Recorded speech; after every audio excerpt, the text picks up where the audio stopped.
Hi, I'm Jared from KTWU. Coming up, a segment from Sunflower Journeys. If you enjoy it, please consider visiting ktwu.org to make a contribution. As Gerald Winrod warned Americans to beware of a Jewish conspiracy, a group in Topeka is focusing on what they see as a conspiracy of homosexuals.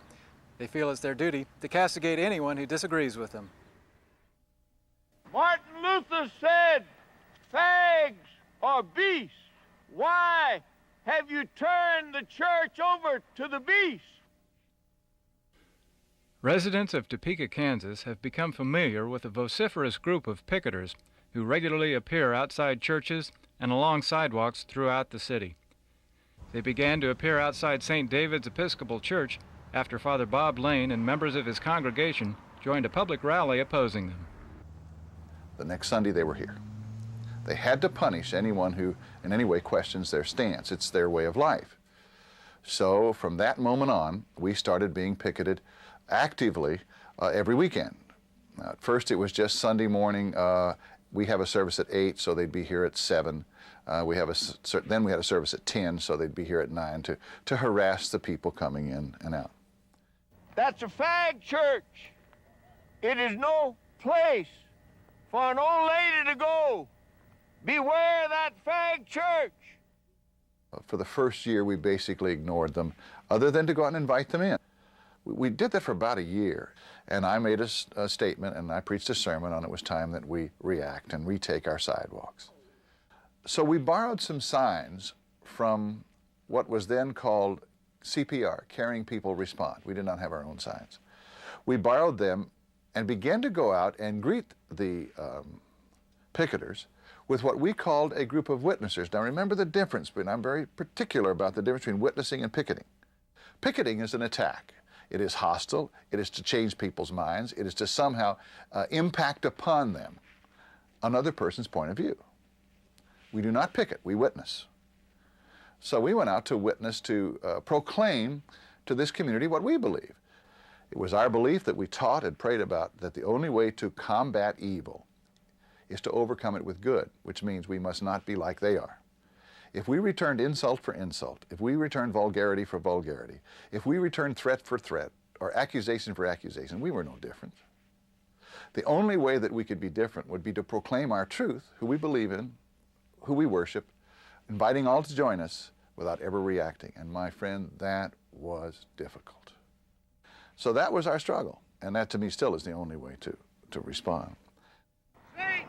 David, fag church, beware. This group of picketers, revolving around a family of law school graduates who profess to be Christians, declares that they have a constitutional right to express their views in this manner.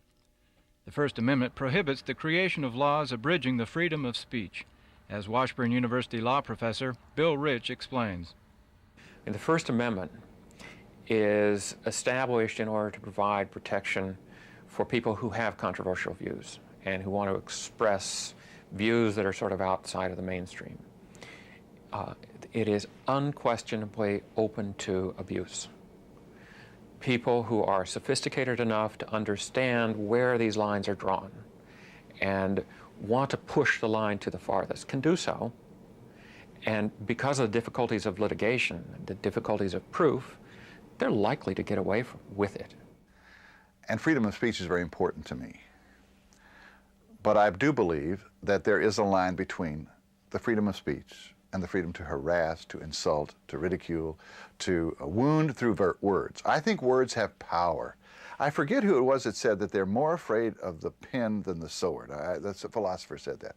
And I really believe it, because words can obviously be used to uplift or to incite.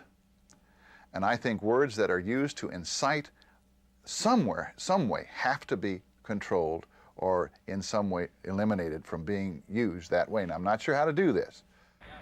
There's also another side of all of this. Some of these victims we can identify in much clearer terms. People who are gay or lesbian in the Topeka community. They're not being protected at all.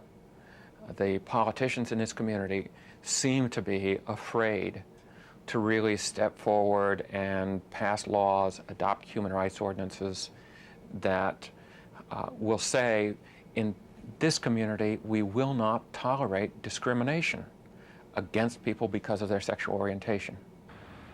Now, they clearly could pass such laws, but they, at this stage, have chosen not to.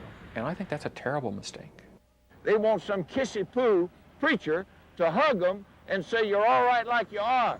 When they wake up in hell and the kissy-poo preacher's right down in the next hot cell, they're going to cuss him. One of my fears is that the issue of homosexuality is so taken over that the reality that what they're talking about is hate. You just change the target. The words are always the same. The homosexuals now are the most visible because they're saying we're going to be seen, the most viable because they've always been a little bit suspect, and vulnerable because of the age. He's just picked the #1 target. In the 30s, it was black people, it was Jews. You know, hatred will always find the most vulnerable target and go after it. He's a perfect example of the hate demagogue who picks the most vulnerable target and attacks it. And then everyone else who's afraid, who's uncertain, who's looking for the simplistic answer, I'm afraid falls in line. The community's divided. And it's not just the Topeka community that's divided on this issue. Over and over again, other cities, other states where they have initially tried to go one direction, the public has in turn been divided and pulled in the other direction, and you end up having confrontations at a high level. Having picketers in our midst at least forces us to talk about it. And that's what the First Amendment would say ought to be happening. And in many respects, that is what's happening in Topeka. Now, my concern is I will proclaim that I do things because I'm a Christian. I don't question that. But son, I always got to say, I also do it with the realization I could be wrong. And whatever, I do it in faith, not in certainty. And consequently, I always have that question in my heart, if I do this, I'm not sure. I'm doing the best I can under what I believe is the auspices of God, based upon what I read in His scriptures, what I know about His church, what I've experienced in my life. But there's always the reality that I could be wrong because I'm doing it in faith, not certainty. And all the radicals are certain. There's no question. For me, the most hopeful thing involves reaching out to the victims, whether that's, again, churchgoers or the gay and lesbian community. In one way or another, understanding that there are victims, there are people being hurt, and helping them. Making clear that we live in this community together and that we're all sort of in it together, and while we're not all under siege, at the same time, those of us who are not can reach out to those who are and say, we care, and we're concerned. And that can make us a stronger and better community. But the bottom line is that means people who want to abuse the First Amendment can do so.